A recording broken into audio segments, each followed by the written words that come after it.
हे ही जी पेनं आहेत की नाही ही फक्त एवढीच पेनं वापरतो. हा लाल टेस्ट केलेला आहे, हा ब्ल्यू टेस्ट केलेला आहे.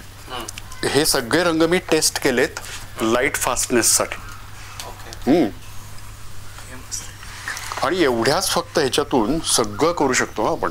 ह्यातले हिरवा काढून टाकला तरी चालतं. या एवढ्याच पेनांमधून आपल्याला सगळं मिळू शकतं, सगळं मिळू शकतं. हो, ही पेन वापरूनच हे सगळं केलेलं आहे. एक्झॅक्टली.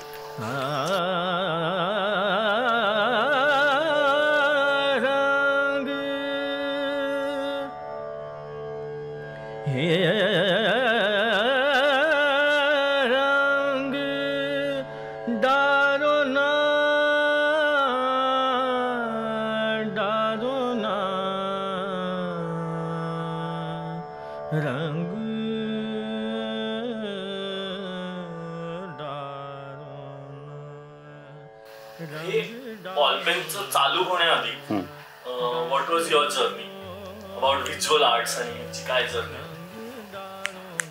तशी बरीच मोठी जर्नी झाली ती. एक तर बेसिक एज्युकेशन तुला माहितीच आहे की मी कमर्शियल आर्टिस्ट म्हणून तयारी केली. पण त्याच्या आधी म्हणजे कमर्शियल आर्टला मी पुण्याला शिकायला जायच्या आधी घरी तर आई चित्र काढायचीच. त्यामुळे लहानपणापासूनच घरामध्ये ऑइल कलर्स होते, ब्रशेस होते, इझल होतं, सगळंच होतं. कॅनव्हास होतं, वॉटर कलर नेहमी असायचेच. आणि हा प्रोसेस चाललेलाच असायचा की चित्राबद्दलचं काही नवीन असं काहीच नव्हतं की आहे म्हणजे चित्रकला असतेच असंच होतं.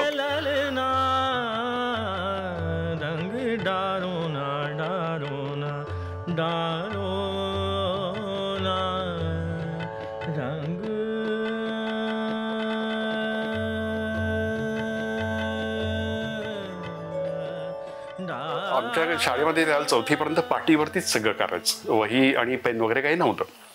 तर पाटीवरती मी एक रेल्वेचं चित्र काढलं होतं आणि त्याच्यामध्ये त्या रेल्वेच्या डब्याचं दार उघडं दाखवलं होतं, असं ओपन दार.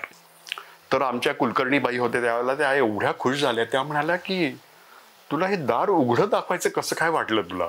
म्हणून त्यांनी ती पाटी शाळाभर फिरवून सगळ्यांना दाखवली. म्हणजे प्रदर्शनच झालं थोडक्यात. त्यावेळेला मला ड्रॉइंगची ताकद काय असते त्याचा अंदाज बहुधा आला असा. म्हणजे त्यावेळी काही तेवढी अक्कल नव्हतीच आपल्याला नॅचरली, पण त्यात काहीतरी आहे शक्ती, ड्रॉइंगमध्ये काहीतरी पॉवर असते हे मला तेव्हा रिअलाइज झालं.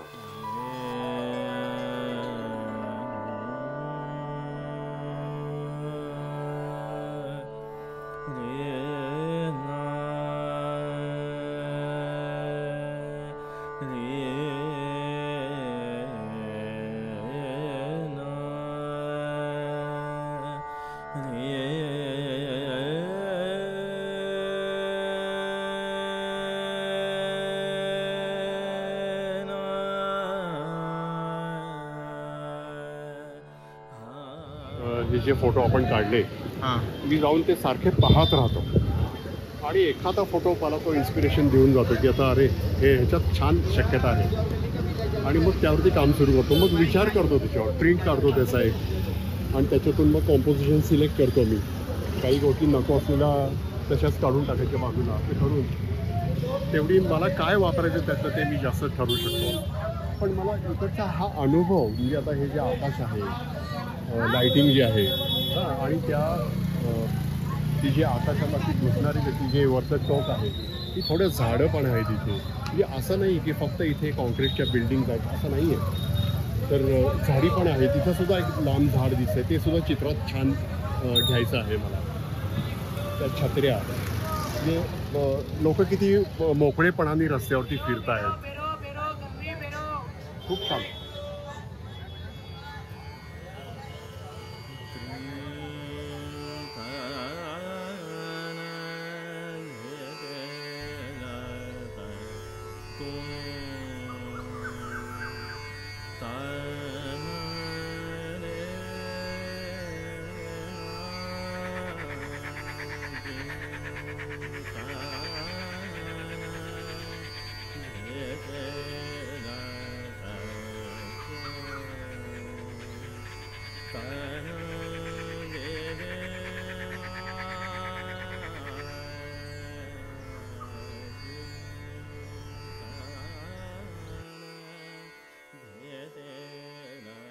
कारण पेनं ही फक्त लिहिण्यासाठी वापरली जातात, बॉलपेन.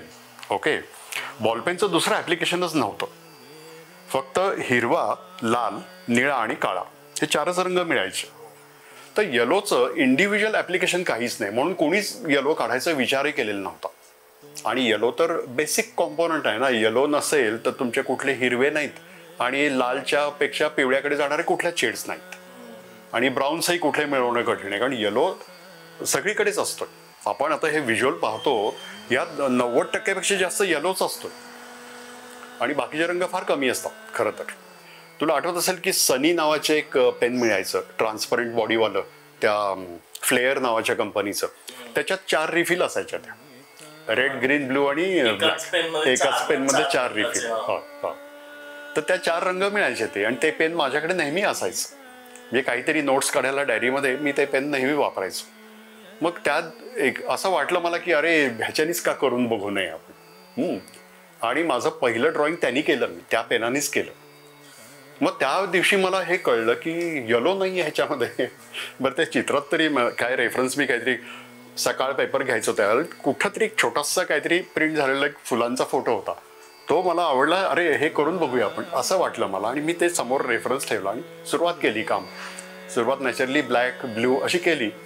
आणि नंतर येलोकडे आल्यानंतर खटकलं की माझं की येलोच नाही आहे. त्या दिवसापासून मी येलोच्या मागे लागलो, येलोच्या शोधार्थ मागे लागलो. आणि मग नाहीच, येलो कुठल्याच कंपनीचा मिळत नाही. मग इंग्लंडमध्ये होतं, कुणी जपानमध्ये होतं, त्यांनाही कळवलं मी. त्यांनी तिथून पाठवून दिल्या मला.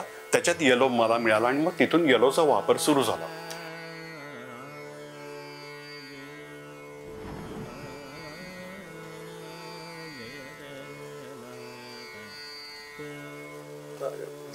हे बेळगावचं आहे आपलं कांदा मार्केट, आपलं शाळा नंबर 4 इकडे.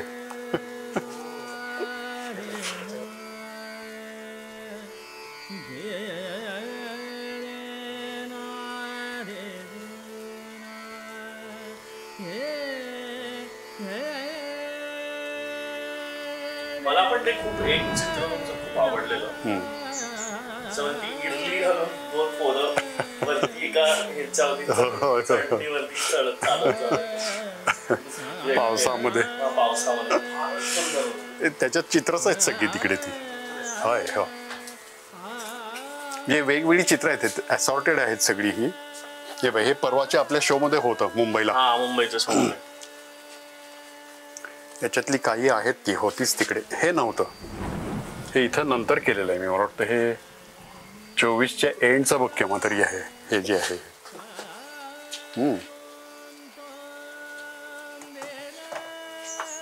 हे आधीच आहे, हे मला वाटतं 2022चं आहे.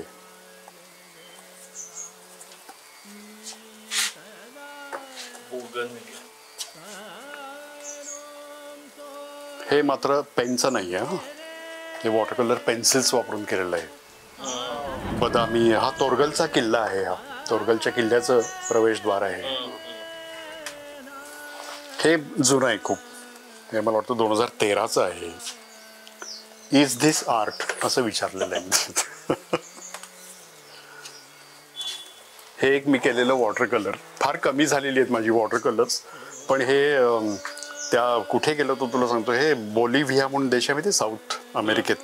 तिकडे पहिलं इंटरनॅशनल वॉटर कलर शो होता, त्याच्यात गेलं होतं हे चित्र, सिलेक्ट झालं होतं ते. तिकडे जाऊन परत आलंय चित्र एक्झिबिशनला. कुठलं हे कुठं केलंय? हे आपल्या बेळगावच्या जवळच आहे, येळ्ळूरच्या साईडचा आहे बघा, शेतातला. एकही इलेक्ट्रिक पोल नाही आहे. स्पेशालिटी काय आहे त्याची? Only nature, nothing else. Man made काही नाही त्याच्यात. भाताचा वास येतो. सॉलिड असतं, सॉलिड सॉलिड खरंच. हे सगळं पेनचंच आहे. हो, हे आता परवा मुंबईहून परत आल्यानंतरचं काम आहे, 2025च आहे. म्हणजे मी अगदी सुरुवातीला हा जो पॅटर्न आहे ह्याच्यात एक वापरला मी, ते इथे आकाशात पण काही ठिकाणी दिसतोय तो. म्हणजे मोठी एरिया कव्हर करायला मी हे वापरायचो त्याच्यात. आणि ते नंतर वापरणं कमी झालं होतं माझं. मुंबईच्या शोमध्ये फार नाहीच आहे जवळजवळ. ते परत एक्सप्लोअर करायचं ठरवलं आणि नंतर मला आणखीन एवढ्या पॉसिबिलिटीज दिसल्या आहेत, हे वाटतायत आता की आता ह्याच्यातून अजूनही भरपूर काम करायला पाहिजे असं.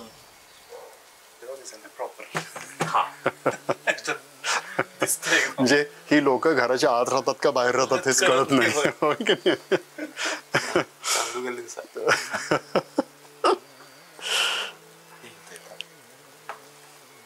हे सुद्धा जर का पाहिलं आपण कशा लाईफस्टाईल्स असतात. हे आहे आपल्या सागर पासून मला वाटतं खजुराहो त्या रस्त्यावरचं कुठलं तरी घर आहे.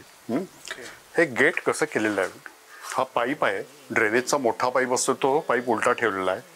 हे लाकडाचं ते हे नॅचरलच आहे. हे त्या झाडाच्याच फांद्यात असे असणार ते कट करून त्याच्यात खुपसलंय.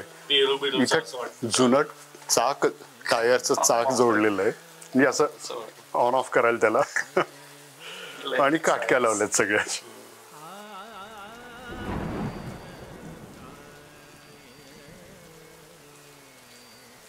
हा जो व्हाईट कलर आहे कलर करताय की तसंच सोडतात? व्हाईट कागदच आहे, तो कागदच आहे पूर्ण. होय, व्हाईट पेन नाही मिळत बहुतेक. व्हाईट पेन नाहीच. व्हाईट मिळतंय पेन ते एक युनिबॉल नावाची कंपनी आहे, पण ते बॉल पेन नाही आहे.